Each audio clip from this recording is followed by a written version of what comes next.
quick to that dollar. Getting that cheese, that chicken, that guala. Movado on wrist, baby don't trip. This that Dolce Gabbana. This is that trip out to Italy. That vibe when you sip on that Hennessy.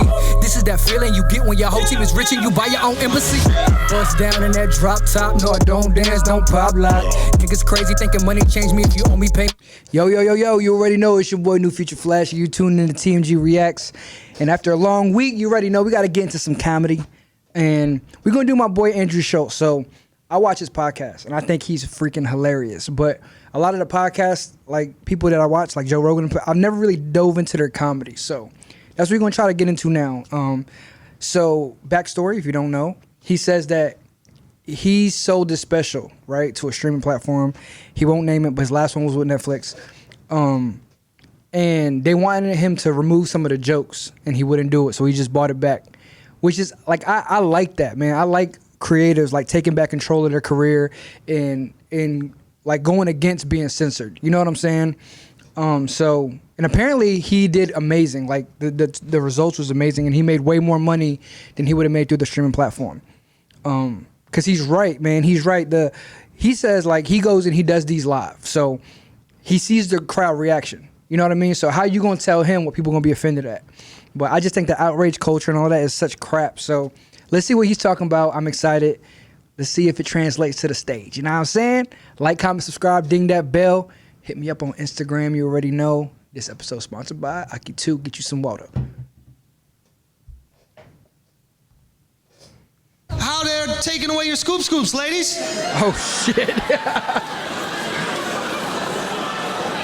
that fucked up? They trying to take away your scoops? It's unbelievable. I just want to let y'all know right now, ladies, I am with you. I think it's your body, your choice. I agree with you on that, 100%. I agree with you when you say that men should have no say in the decisions you make with your bodies. Those are your decisions to make and yours alone. And I feel that way because at the end of the day, when we all go up to heaven and God's like, why were y'all killing babies? We're going to be like, y'all. Right. I knew shit. I think they were very clear whose decision this was, guy. Looks like you need to pay for your sins, babe. That's crazy. Even though I paid for your sins. Got him. Come on, y'all. Chivalry ain't dead till that baby is. You know the rules. Damn. See, this is how his podcast. This is why I love it. This is exactly how his podcast is.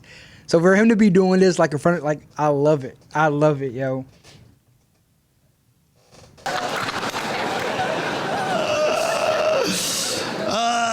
Man. Yeah, abortion. Abortion, man. It's a tricky one. When I was living in my old place in New York, I lived down the block from an abortion clinic. And location.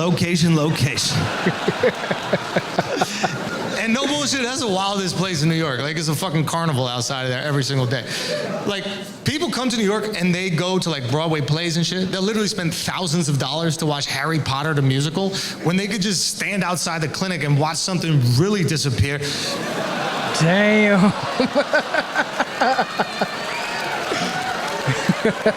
Fetus deleters. Oh, shit.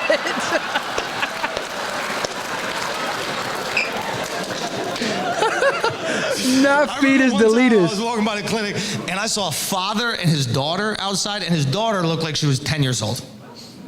Now, I don't want to divide the crowd politically here, but for me, that's a little late. This is just me. I'm not putting my views on you. But personally, I think a fetus becomes a life around the 3rd grade. I think that's a life. I do believe that's a life, okay? Maybe we could roll it back a few years from there, but definitely if you could spell abortion, we don't abort you. That's just the rule that I have in my book. Damn. Okay? So naturally, I'm like, yo, I gotta save this girl's life. I walk over, I get a little closer. Turns out he wasn't aborting his daughter, thank God. What he was actually doing was protesting the abortion clinic. And I'd never seen this shit before in real life. It was crazy. Like, he's like heckling these girls as they go in. You know, he's just screaming at them, "You're gonna burn in hell." And these girls were so New York about it. They're like, "I just have chlamydia, you pussy." So, yeah, one of my podcast topics was about this, man.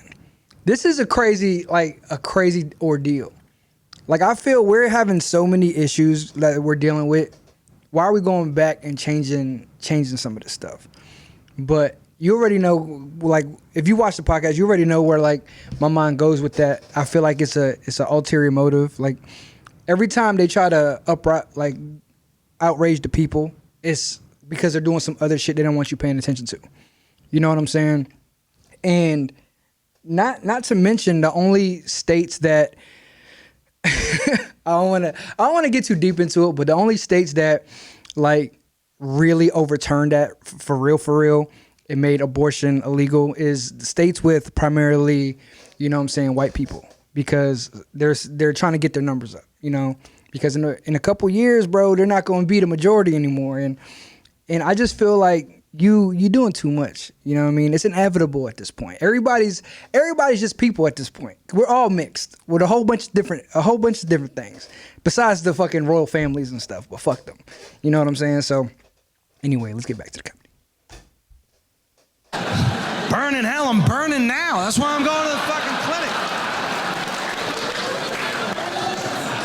So I'm watching this go down and I'm torn, right? Because naturally as a man, I want to protect these women, right? But as a comic, I love a rose, right? So I'm like, how do I fit in this shit? And then all of a sudden this UPS employee walks into the clinic and I had to. At least someone wants to deliver. It was the right thing to say. Guys, he got in on it. He was like, same day. It was unbelievable, bro. Chemistry was there. So I'm standing outside a clinic right next to this dude who's like very passionate about abortion. I realized I'd never spoken to one of these guys before. So I'm like, I just gotta talk to him. So I went up to him and I was like, hey man, I don't wanna interrupt your whole take your daughter to work day. I think it's great. You wanna spend time with your family. Obviously not everybody here gets that.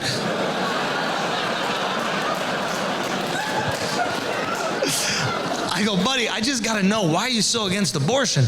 And the guy looks at me, he goes, I'll tell you what changed it all for me. It's these new sonograms. Thank God a few of you guys said, what? We're idiots. I didn't even know they upgraded the sonograms. They completely changed the sonograms. It's not like the back in the day shit to look at you and pay your cable. Remember those? Remember the black paper with the gray clouds on it? Those were abortable, let's just be honest, right? Like, doctor hands you that shit like an Etch-a-Sketch. You're like, not today. Right? See you later, kiddo. But the new ones are HD 4D, not 3D, 4D. You could hear the baby like, keep me. I'm in here.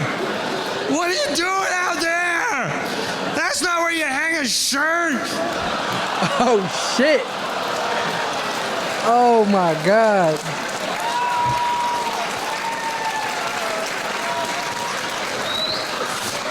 So I'm looking at these images, right? And I'm like, man, this is visceral. This is hard to disagree with. And then I noticed all the images he's showing me are from much later on in the pregnancy. So I was like, hold on. What about early on? He goes, I don't care. It's killing a baby. I'm like, but bro, it's not even a baby yet. He goes, yeah, but if you leave it there, Point. it's gonna grow into a baby, so it's a baby. Point. And I was like, you know what? Your daughter's fucking hot, bro. What? This guy loses his fucking mind. The fuck you mean my daughter's hot? She's 10 years old. What the hell is wrong with you? And I'm like, yeah, but if we leave her there. Checkmate, Andrew Schulz. She's gonna grow into a woman, Pops. We pedophiles are pro-life, you decide. We pedophiles are pro-life, you decide. See, yo, Andrew Schulz is like me reincarnate, bro. Like, it's not even about right or wrong. It's about just thinking about what you say. And people do not like when you you boomerang their logic back at them. They do not like that shit. Like, it could be the most insane, like, topic, and they think that they're winning the argument. And then when you spin it around, they ain't hearing that. You know what I'm saying? Like, but that's why I like comedy so much. Real comedy, not the watered down shit. it's like it basically makes you think. And he does it in a way that you laughing and stuff, but you kind of got to think about what he's saying. So I think he's dope. You know what I'm saying? I'm gonna go check out his new special. I think you got to buy it on his website or something like that. But if you want some more Andrew Schulz, put the links in the description. You know what I'm saying? I'll react to him. Like, comment, subscribe, ding that bell. Hit me up on Instagram. You know, I like this channel. You know what I'm saying? I've met a lot of cool people, a lot of dope friends. So, you know what I'm saying? Just follow me on Instagram. We'll chat a little bit. And we gone. Name your favorite rapper, man, I bet I'm hot, a different era. We don't snitch, nah, plead the fifth, your honor. Really box, you worry about flips and licks, not tricking on Tatianas. Nigga, fuck who's in your clique. We really spit to see who's hotter. When it's taking all my nigga, that include your baby mama, that include your fake ass jewelry and your little busted Honda. Hit your girl, make her holler, Uchiwala, yeah. You see it on me, then nigga, we own it.